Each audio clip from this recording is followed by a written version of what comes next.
Inside of you, there are two wolves.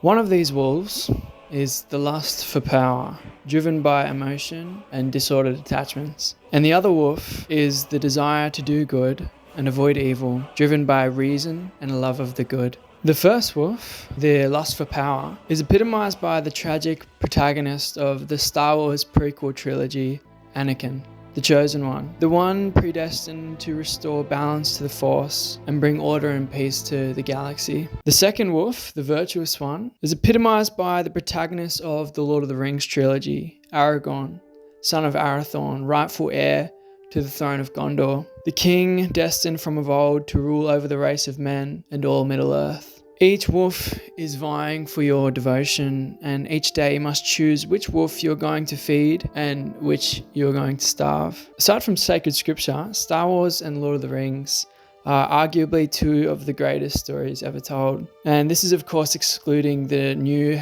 Star Wars trilogy, which was an absolute abomination.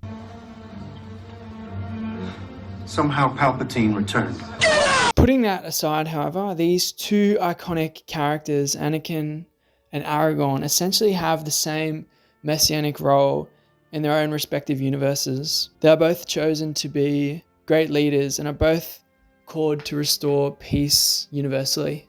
In this video, what I want to do is compare Anakin and Aragorn with respect to how each of them fulfill this role that has been placed on them, this calling that they each had. And what I want to propose is this: Anakin and Aragorn represent the duality of man. Anakin represents a life governed by emotion and disordered attachment, whereas Aragorn represents a life governed by reason and a love of the good. The question we all have to answer is this: are you going to be Anakin? Or are you going to be Aragorn? Now, the parallels between Anakin and Aragorn's backstory are really quite striking. Aragorn never knew his father, Arathorn.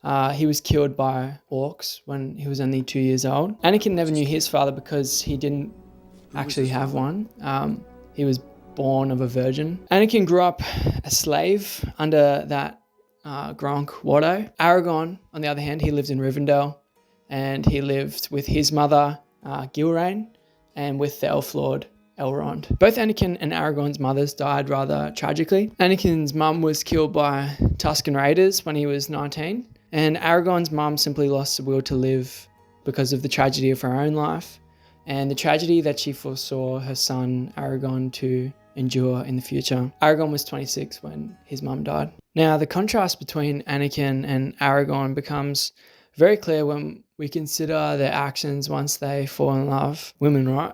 Can't live with them, and you can't live without. Before Aragorn's mother dies, he meets Arwen in Rivendell for the first time. And when he meets her, he actually mistakes her for Luthien, who was literally the most beautiful person to have ever lived in the history of Middle-earth. Aragorn and Arwen both fall in love and they want to be married, but Aragorn's mum disapproves because of Arwen's nobility. And I'm fairly certain as well she didn't like the idea of mortals marrying immortals.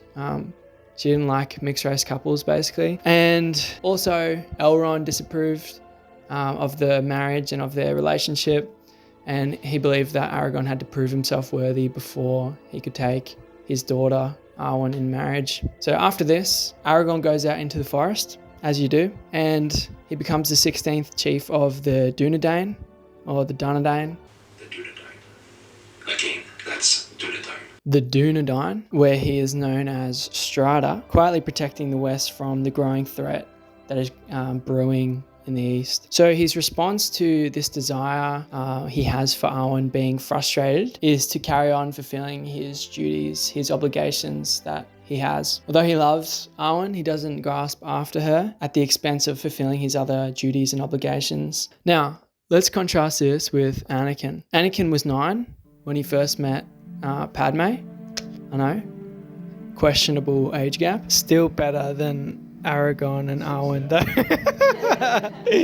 Their relationship became romantic 10 years later when they met one another again. Now, Anakin was forbidden to be in love and to marry because part of being a Jedi meant renouncing all attachment. And the Jedi Order's logic for this is roughly as follows. Attachment leads to fear, i.e. the fear of losing that which you are attached to. Fear leads to anger, i.e. anger at those things that keep you from that which you are attached to. Anger leads to hate, and hate leads to the dark side. So according to the Jedi Order, the solution to man's temptation to the dark side is to renounce all attachment. Attachment was seen by the Jedi as the gateway to the dark side, the gateway to evil, which is an idea that I find absolutely fascinating and slightly problematic, and we'll get to that later. So as a Jedi, Anakin was forbidden from being attached to Padme, but as we see, Anakin was so swayed by his passion for her that he was unable to honor this commitment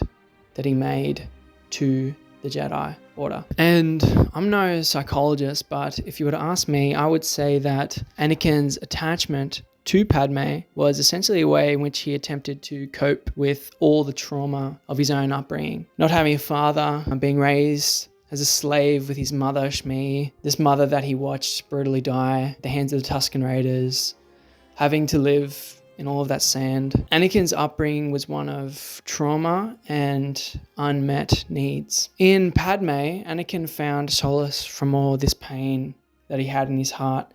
And this is at least one of the reasons why he fell so deeply in love with her, why this attachment to her was so strong, because he saw it as a consolation from all of this trauma and pain that he had experienced in his upbringing. But unlike Aragorn's attachment to Arwen, Anakin's attachment to Padme was fundamentally disordered. Why? Well, in the first place, he had made a commitment as a Jedi to renounce all attachment. By choosing to pursue this relationship with Padme, he was failing in his duty as a Jedi. Secondly, he grasped after Padme as if she were going to provide him with all the fulfillment that he desired. He could not bear to live in a reality where Padme was not with him. And this is what led to his tragic downfall. Now, all of this is certainly not to say that attachment is evil.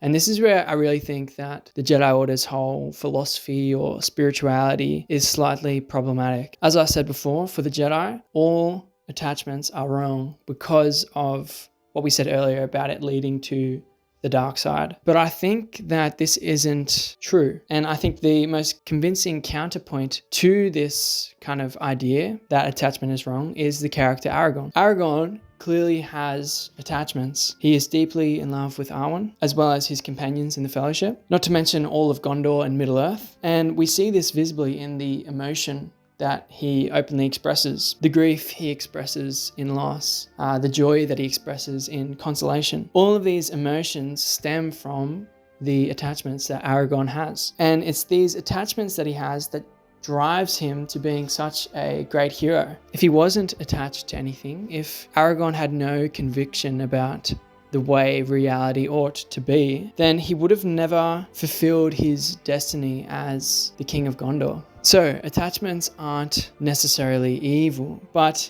the difference with Aragorn and Anakin is that Aragorn's attachments are always ordered. They are always subordinate to what is true and what is good. And this cannot be said for Anakin. Aragorn's attachment to Arwen, for example, while very deep, was not all-encompassing and was always subordinated to right reason. And this is precisely what we see in the books and the movies. He never lets his love for Arwen kind of sway him or take him away from doing what is right, from fulfilling his other obligations that he had to fulfill. In Aragorn, what we see is a man who knows how to temper his desires for the sake of pursuing the greater good. And this is precisely what separates both of these characters. This is what separates Aragorn from Anakin. So Anakin has this attachment to Padme. And upon having a prophetic dream about Padme's death in childbirth, he resolves to save her at whatever cost. And here we see the disorder of Anakin's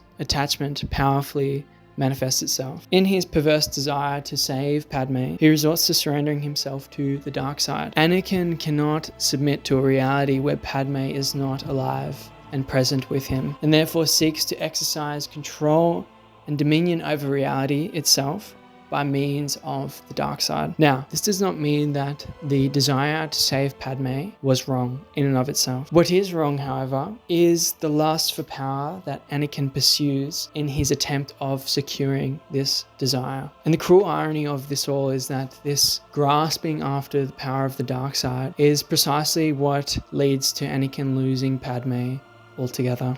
Anakin's desire for power was ultimately self-seeking. He wanted the galaxy to conform to his own will, rather than conforming his own will to the light, to the good. And this is precisely what led to his corruption and the emergence of Darth Vader. Now, let's contrast this with Aragorn when he faced a similar temptation. Aragorn had ample opportunity, and not to mention plenty of valid reasons, to take and wield the Ring of Power. He could have easily taken it from Frodo, could have easily overpowered him, and at one point in the book and in the movie, Frodo even offers it to him. The temptation of Aragorn to wield this power would have been absolutely immense, as he certainly knew that it would have been a great aid in protecting Gondor from the existential threat posed by Sauron. Gondor was literally facing extinction at this point, and this would have been absolutely devastating considering their rich history and connection to the Númenóreans. And not only was Gondor facing extinction, but all of Middle-earth was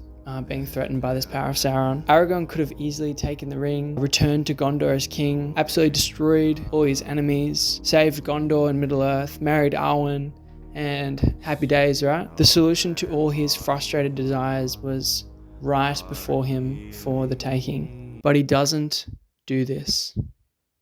Why? Because he knows that the power of the ring does not belong to him. Where Anakin gave in to the power of the dark side so that the galaxy would conform to his will, Aragorn resisted the power of the ring and conformed his own will to the good. Where Anakin lusted after power for the sake of serving himself, Aragorn desired only the good and only ever used his power that he did possess for the sake of serving the least, like the little hobbits. The power that Aragorn did have was always conditioned by reason. I think part of the reason why many people, including myself, are so drawn to characters like Anakin is that in him they see traces of themselves. Someone who is scarred by their past, someone who has been mistreated by others, someone who is bound by attachments, bound by fear, anger, and hatred.